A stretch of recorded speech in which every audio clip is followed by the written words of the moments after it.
Trump की धमकियों को भारत ने हवा में उड़ाया। रूस से तेल खरीद पर दुनिया को सुनाया फौलादी फैसला। डॉलर की बादशाहत को सीधी चुनौती। भारत रूस के रूबल रुपए के खेल से दुनिया में मचा हड़कंप। यूरोप अमेरिका को उन्हीं के खेल में दी मात। रूस से सस्ता तेल खरीद भारत बना दुनिया का नया रिफाइनिंग किंग। 68.7 अरब डॉलर का वो सीक्रेट गेम जिसने अमेरिका और चीन दोनों को एक ही झटके में कर दिया है चारों खाने चित। दुनिया की चौसर पर जब बड़े बड़े देश अपनी चालें चल रहे थे, तब हिंदुस्तान खामोशी से एक ऐसा चक्रव्यूह तैयार कर रहा था जिसकी भनक ना तो वॉशिंगटन में बैठे रणनीतिकारों को लगी और ना ही बीजिंग में बैठे ड्रैगन के जासूसों को। साल 2025 आते आते जब इस चक्रव्यूह का पहला दरवाजा खुला तो पूरी दुनिया की आंखें फटी की फटी रह गईं। यह कहानी किसी आम कारोबारी सौदे की नहीं है। यह कहानी है उस फौलादी इरादे की जिसने अमेरिका जैसी सुपर पावर को सीधे सीधे संदेश दे दिया कि भारत अब किसी के दबाव में नहीं झुकता बल्कि अपनी शर्तों पर दुनिया को झुकाता है। जब डोनाल्ड ट्रंप भारत पर रूस से रिश्ते तोड़ने का भारी दबाव बना रहा था, ठीक उसी वक्त मॉस्को से एक ऐसी दहाड़ गूंजी जिसने सारे समीकरण बदल दिए। इस एक कदम ने न सिर्फ भारत की अर्थव्यवस्था को रॉकेट की रफ्तार दे दी बल्कि डॉलर के साम्राज्य को हिलाकर रख दिया है। हम आपको बताएंगे इस धमाकेदार खबर की पूरी कहानी, तो बने रहिएगा वीडियो पर और इस संबंध में आपके जो भी विचार हो कमेंट में लिखकर जरूर बताइएगा। तो चलिए उस तूफान की परतें खोलते हैं जिसने ग्लोबल पावर के गलियारों में हलचल मचा दी है। जब अमेरिका में डोनाल्ड ट्रंप की वापसी हुई तो पूरी दुनिया में एक ही चर्चा थी, अब भारत क्या करेगा? क्या भारत अमेरिकी दबाव में आकर अपने सबसे पुराने और भरोसेमंद दोस्त रूस का साथ छोड़ देगा? क्या भारत रूस से आ रहे सस्ते तेल का सौदा रद्द कर देगा, जिस तेल ने भारत की लड़खड़ाती अर्थव्यवस्था को संजीवनी दी थी? इन सवालों के बीच विदेश मंत्री एएस जयशंकर मॉस्को की धरती पर उतरते हैं और उनके पीछे पीछे मॉस्को में भारत के राजदूत विनय कुमार एक ऐसा बयान देते हैं जो किसी एटम बम से कम नहीं था। उन्होंने दुनिया के मुंह पर कहा, रूस से तेल की खरीद रोकने का सवाल ही नहीं उठता क्योंकि यह भारत के राष्ट्रहित में है और राष्ट्रहित से ऊपर कुछ भी नहीं। यह सिर्फ एक बयान नहीं था, यह नए भारत का दुनिया को परिचय था। यह उस भारत की हुंकार थी जो अब किसी का जूनियर पार्टनर बनने को तैयार नहीं है बल्कि दुनिया की महाशक्ति बनने की राह पर निकल चुका है। इस एक बयान ने उन सभी अटकलों पर विराम लगा दिया जो भारत की स्वतंत्र विदेश नीति पर सवाल उठा रहे थे। यह अमेरिका को सीधा और सपाट संदेश था कि भारत अपने फैसले अपनी जरूरतों और अपनी दोस्ती के आधार पर लेगा, किसी की धमकी या दबाव में नहीं। और भारत के इस फौलादी स्टैंड पर मोहर लगाई खुद रूस ने। रूस के उप प्रधानमंत्री डेनिस मंट्रोव ने एस जयशंकर के साथ बैठक में ऐलान किया कि रूस न सिर्फ भारत को कच्चा तेल और पेट्रोलियम उत्पाद देता रहेगा बल्कि कोकिंग कोल और एलएनजी यानी लिक्विफाइड नेचुरल गैस की सप्लाई भी सुनिश्चित करेगा। यह दोस्ती का वो भरोसा था जो सिर्फ कागजों पर नहीं बल्कि जमीन पर दिखाई दे रहा था। जरा आंकड़ों का खेल समझिए। 2022 से पहले भारत और रूस का सालाना व्यापार कुछ अरब डॉलर का था जो आज 68.7 अरब डॉलर के रिकॉर्ड स्तर पर पहुंच चुका है। यह 6 गुना की छलांग है। इसमें कोई शक नहीं कि इस व्यापार में रूस का पलड़ा भारी है। जहां हम रूस से 64 अरब डॉलर का सामान खरीद रहे हैं जिसमें ज्यादातर कच्चा तेल है और हमारा निर्यात सिर्फ 5 अरब डॉलर का है। लेकिन कहानी यहीं खत्म नहीं होती। असली खेल तो अब शुरू हुआ है। अब आते हैं उस गुप्त रणनीति पर जिसे भारत ने ऑपरेशन चक्रव्यूह का नाम दिया है। यह सिर्फ सस्ता तेल खरीदने की कहानी नहीं है, यह उस तेल को हथियार बनाकर दुनिया पर राज करने की कहानी है। इस चक्रव्यूह का पहला दरवाजा है तेल का रूपांतरण और कूटनीतिक मात। भारत दुनिया का सबसे बड़ा तेल आयातक देशों में से एक है, लेकिन साथ ही भारत दुनिया के सबसे बड़े रिफाइनर्स में से भी एक है। हमारी जामनगर जैसी रिफाइनरियां दुनिया की सबसे बड़ी और सबसे आधुनिक रिफाइनरियां में है। भारत रूस से लाखों बैरल कच्चा तेल डिस्काउंट पर खरीदता है। उसे अपनी इन विशालकाय रिफाइनरियों में पेट्रोल, डीजल और दूसरे पेट्रोलियम प्रोडक्ट्स में बदलता है और फिर उसी तेल को मुनाफे के साथ उन्हीं यूरोपीय देशों और यहां तक कि अमेरिका को बेच देता है जिन्होंने रूस पर प्रतिबंध लगा रखे हैं। सोचिए यह कितनी बड़ी कूटनीतिक जीत है। अमेरिका और यूरोप भारत पर दबाव डालते हैं कि रूस से तेल मत खरीदो और दूसरी तरफ वही देश अप्रत्यक्ष रूप से भारत से वही रूसी तेल खरीदने को मजबूर हैं। इसे कहते हैं दुश्मन को उसी के खेल में मात देना। इस चक्रव्यूह का दूसरा और सबसे खतरनाक दरवाजा है डॉलर को सीधी चुनौती। सालों से दुनिया का तेल बाजार पेट्रो डॉलर पर चलता आया है, यानी तेल खरीदने के लिए आपको अमेरिकी डॉलर में ही पेमेंट करना पड़ता है। यही डॉलर अमेरिका की सबसे बड़ी ताकत है। भारत ने रूस के साथ मिलकर इस ताकत की जड़ पर हमला बोला है। दोनों देश अब रूबल और रुपए में व्यापार करने की दिशा में तेजी से काम कर रहे हैं। यानी अब हमें रूस से तेल खरीदने के लिए डॉलर की जरूरत नहीं पड़ेगी। यह कदम भले ही छोटा लगे, लेकिन यह उस वैश्विक वित्तीय व्यवस्था पर सीधा प्रहार है जिसका राजा अमेरिका है। यह भारत को आर्थिक गुलामी से निकालकर एक स्वतंत्र आर्थिक शक्ति के रूप में स्थापित कर रहा है। तीसरा दरवाजा है गुप्त ऊर्जा रिजर्व प्लान। दुनिया जब महंगे तेल से जूझ रही है, तब भारत रूस से मिल रहे सस्ते तेल से न सिर्फ अपनी वर्तमान जरूरतें पूरी कर रहा है, बल्कि खामोशी से अपने स्ट्रेटेजिक पेट्रोलियम रिजर्व को भर रहा है। यह वो गुप्त भूमिगत भंडार हैं जहां लाखों करोड़ों बैरल तेल जमा किया जा रहा है। इसका मतलब यह है कि अगर कल को कोई बड़ा युद्ध छिड़ जाए या तेल की सप्लाई रुक जाए, तो भी भारत बिना किसी बाहरी मदद के महीनों तक आत्मनिर्भर रह सकता है। यह भारत को किसी भी संकट काल में ब्लैकमेल होने से बचाएगा। यह वह ताकत है जो बड़े बड़े देशों के पास भी नहीं है। इस चक्रव्यूह के अगले दरवाजे और भी गहरे और रणनीतिक हैं, जिनकी भनक शायद ही किसी को लगी हो। चौथा दरवाजा है चीन को गुप्त झटका। चीन को हमेशा लगता था कि वह दुनिया का मैन्युफैक्चरिंग हब बनकर भारत को हमेशा के लिए पीछे छोड़ देगा, लेकिन भारत ने रूस से सस्ती ऊर्जा लेकर चीन के इसी सपने पर सर्जिकल स्ट्राइक कर दी है। सोचिए, जब किसी देश में ऊर्जा यानी बिजली और तेल सस्ता होता है, तो वहां की फैक्ट्रियों में बनने वाला हर सामान सस्ता हो जाता है। स्टील, सीमेंट, कपड़ा, गाड़ियां, इलेक्ट्रॉनिक्स, सब कुछ। रूस से मिल रही सस्ती ऊर्जा भारत के मेक इन इंडिया अभियान के लिए किसी ब्रह्मास्त्र से कम नहीं है।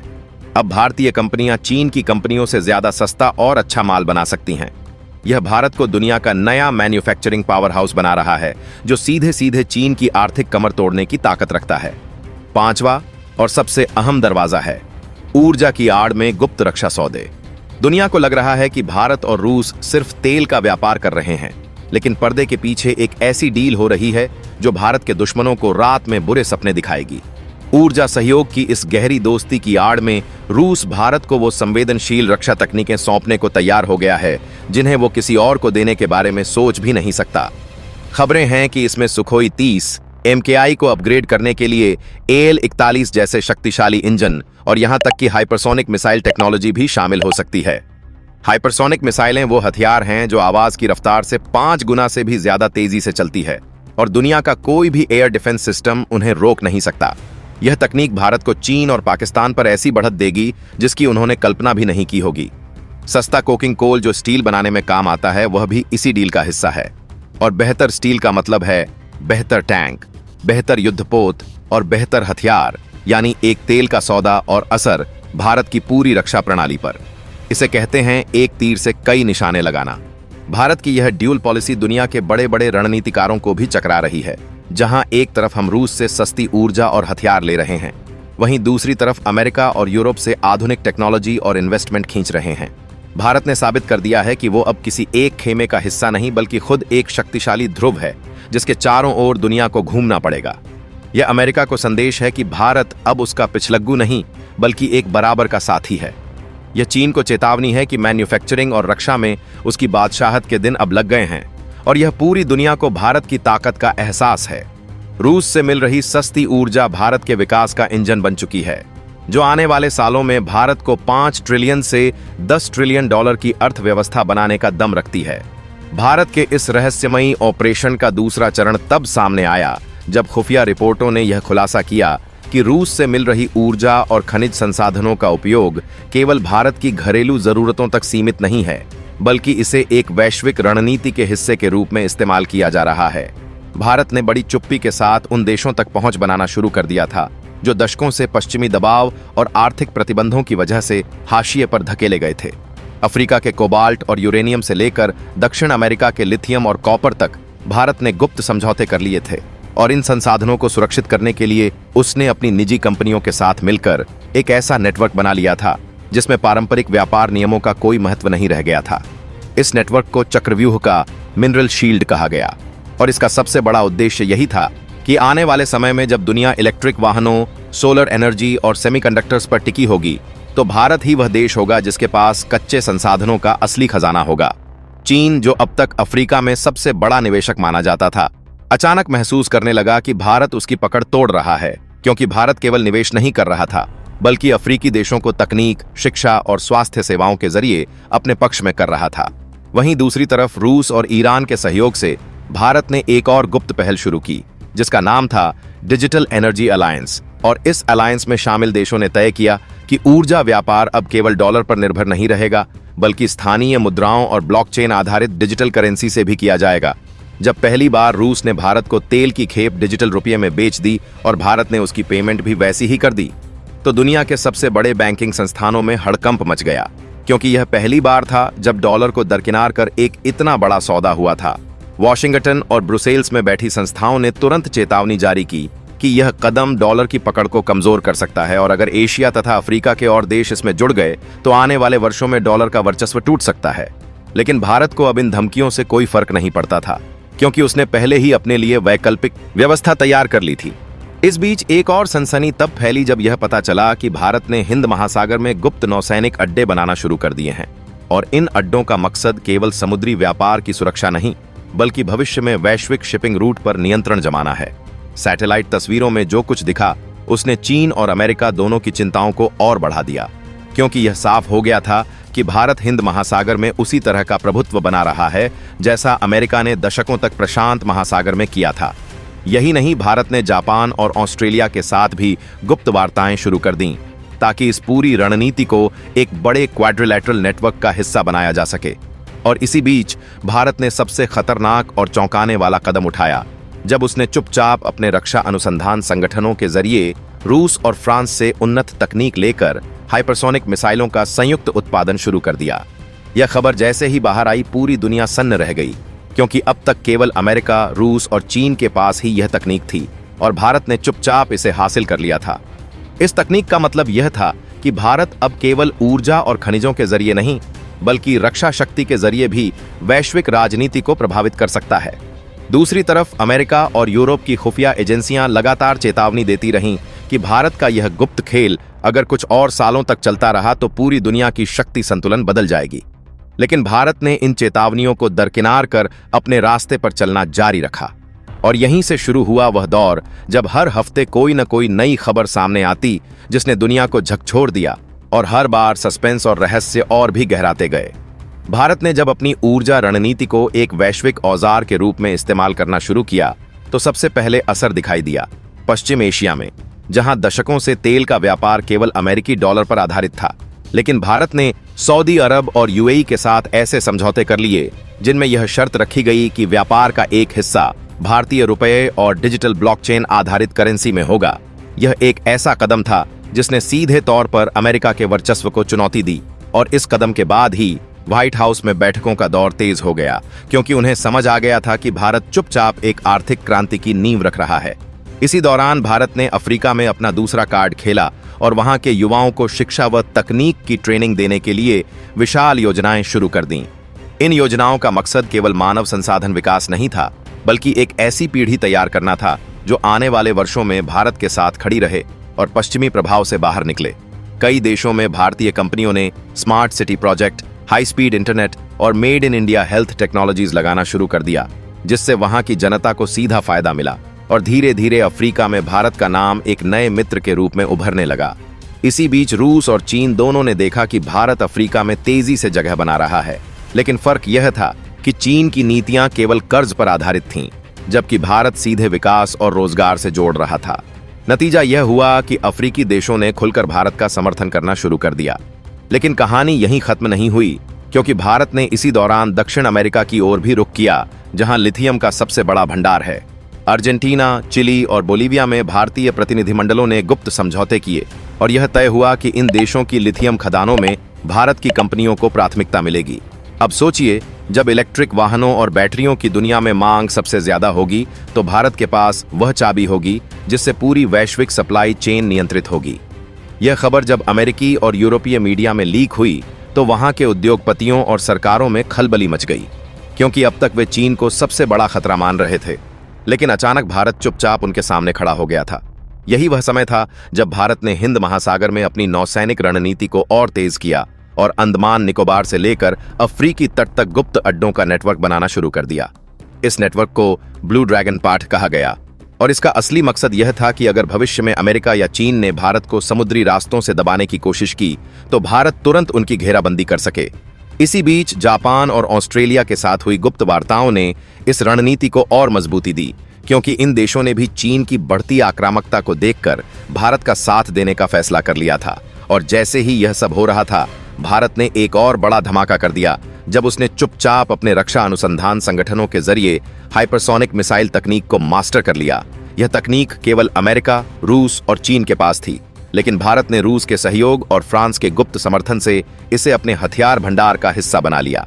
अब स्थिति यह हो गई थी कि भारत न केवल खनिजों और ऊर्जा का मालिक बन रहा था, बल्कि सैन्य दृष्टि से भी सुपर पावर की राह पर था। यह देखकर पश्चिमी देशों की बेचैनी और बढ़ गई और उन्होंने भारत को धमकाने के लिए संयुक्त राष्ट्र और G20 जैसे मंचों का सहारा लिया।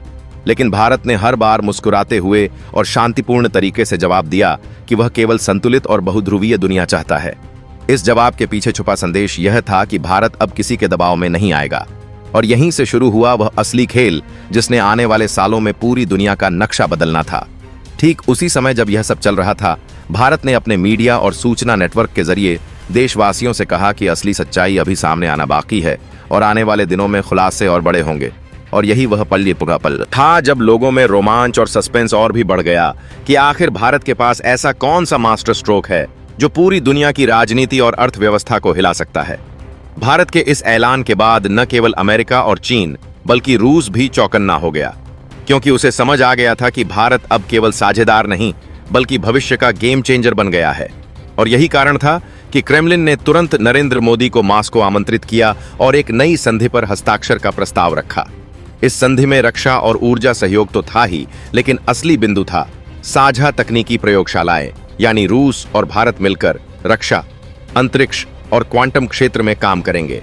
मगर भारत ने इसमें एक शर्त जोड़ दी कि किसी भी तकनीक का नियंत्रण केवल साझे में होगा और कोई भी देश उसे अकेले नहीं बेच सकेगा। यह शर्त रूस ने भले ही भारी मन से मान ली, लेकिन दुनिया समझ गई कि भारत अब शर्तें मानने वाला नहीं बल्कि शर्तें रखने वाला देश बन गया है।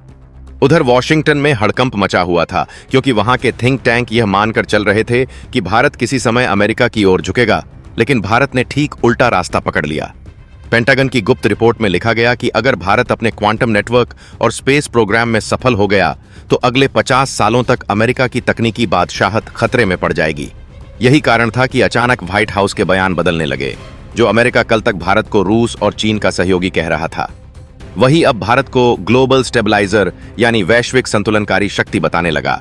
लेकिन यह बदलाव भी केवल शब्दों का खेल था, क्योंकि अंदर खाने अमेरिका ने भारत के खिलाफ एक साइबर ऑपरेशन शुरू कर दिया जिसका नाम था ऑपरेशन ब्लैक शैडो। और इसका मकसद था भारत की तकनीकी प्रणाली में सेंध लगाना। लेकिन जैसे ही यह ऑपरेशन शुरू हुआ, वैसे ही अमेरिकी एजेंसियों को झटका लगा, क्योंकि भारत के अर्जुन नेटवर्क ने पहले ही इनकी गतिविधियों को पकड़ लिया था और पलटवार करते हुए अमेरिकी सर्वरों तक पहुंच गया। इस घटना ने अमेरिका को स्तब्ध कर दिया, क्योंकि इतिहास में पहली बार किसी देश ने अमेरिका की खुफिया प्रणाली को मात दी थी। इस पूरे घटनाक्रम को सार्वजनिक नहीं किया गया, लेकिन गुप्त सूत्रों से यह जानकारी बाहर आई कि भारत अब तकनीकी जासूसी में भी सबसे आगे निकल चुका है। उधर चीन भी चैन से बैठने वाला नहीं था। उसने भारत के खिलाफ दक्षिण चीन सागर में अपनी नौसैनिक ताकत बढ़ा दी और वहां भारत की सहयोगी नौसेनाओं को चुनौती देना शुरू कर दिया। मगर भारत ने इसका जवाब सीधे युद्ध से नहीं बल्कि रणनीतिक तरीके से दिया। उसने वियतनाम, फिलीपींस और इंडोनेशिया के साथ एक नया समझौता किया, जिसके तहत भारत इन देशों को रक्षा तकनीक मुफ्त देगा और बदले में उनके बंदरगाहों पर स्थायी पहुंच हासिल करेगा। अब यह सौदा चीन के लिए सीधा खतरा था, क्योंकि दक्षिण चीन सागर में भारत की मौजूदगी का मतलब था बीजिंग की सप्लाई लाइन खतरे में पड़ना। और ठीक यही भारत चाहता था कि बिना गोली चलाए चीन की रणनीति को कमजोर किया जाए। इस चाल के बाद चीन के भीतर ही बहस शुरू हो गई कि क्या भारत को हल्के में लेना अब तक की सबसे बड़ी गलती थी। तभी बीजिंग से एक और चौंकाने वाली खबर आई कि चीन के राष्ट्रपति ने गुप्त बैठक में माना कि भारत अब एशिया का निर्णायक खिलाड़ी बन चुका है और उसके खिलाफ सीधे टकराव की बजाय उसे रोकने के लिए आर्थिक दबाव डाला जाना चाहिए। मगर इस रणनीति की भी हवा निकल गई, क्योंकि भारत ने पहले ही अपने व्यापारिक नेटवर्क को अमेरिका और यूरोप पर निर्भर रहने के बजाय एशिया, अफ्रीका और लैटिन अमेरिका में फैला दिया था। यानी चीन और अमेरिका दोनों के पास कोई ठोस रास्ता नहीं बचा था और वे केवल बयानबाजी तक सीमित हो गए, जबकि भारत चुपचाप अपने अगले कदम की तैयारी में लगा था। और यह कदम इतना बड़ा था कि दुनिया की सांसें थम जाएं। भारत की रणनीति जब एशिया, अफ्रीका और लैटिन अमेरिका तक फैल गई तो वैश्विक राजनीति का संतुलन तेजी से बदलने लगा। और इसी बीच सबसे बड़ा खेल हुआ मध्य एशिया में, जहां दशकों से रूस का दबदबा था। लेकिन चीन बेल्ट एंड रोड इनिशिएटिव के जरिए धीरे धीरे अपनी पकड़ बना रहा था। तभी भारत ने शांति और विकास की भाषा में वहां प्रवेश किया और कजाकिस्तान, उज्बेकिस्तान, तुर्कमेनिस्तान जैसे देशों को आश्वस्त किया कि भारत न तो उनकी जमीन हड़पेगा और न ही उन्हें कर्ज के जाल में फंसाएगा, बल्कि असली विकास साझेदारी देगा। इस वादे को भारत ने तुरंत ही क्रियान्वित कर दिखाया और इन देशों के लिए विशेष निवेश पैकेज की घोषणा की, जिसमें रेलवे नेटवर्क, गैस पाइपलाइन और आईटी इंडस्ट्री को प्राथमिकता दी गई। इससे इन देशों को लगा कि भारत वह भरोसेमंद साथी है जिसका इंतजार वे वर्षों से कर रहे थे। लेकिन असली हलचल तब हुई जब भारत ने अफगानिस्तान में अपनी वापसी का ऐलान किया। अमेरिका के निकल जाने और तालिबान के आने के बाद सबको लगा था कि भारत अफगानिस्तान से किनारा कर लेगा, लेकिन हुआ इसका उल्टा। भारत ने गुप्त चैनलों के जरिए तालिबान के नेताओं से संपर्क साधा और एक नई समझौता प्रक्रिया शुरू कर दी, जिसके तहत भारत ने वहां शिक्षा, स्वास्थ्य और बुनियादी ढांचे में निवेश का वादा किया। इस खबर ने पूरी दुनिया को चौंका दिया, क्योंकि कोई सोच भी नहीं सकता था कि भारत तालिबान जैसे संगठन के साथ टेबल पर बैठेगा। लेकिन भारत का मकसद साफ था, उसे अफगानिस्तान के जरिए सीधे मध्य एशिया तक पहुंच बनानी थी और वहां से रूस, ईरान और यूरोप तक का नया व्यापारिक गलियारा तैयार करना था। इस योजना का नाम दिया गया स्टील कॉरिडोर। और जब इसके शुरुआती नक्शे लीक हुए तो वॉशिंगटन और बीजिंग दोनों में खलबली मच गई, क्योंकि इसका मतलब था कि भारत न केवल एशिया बल्कि यूरोप के भी लिए अहम सप्लाई लाइन तैयार कर रहा है।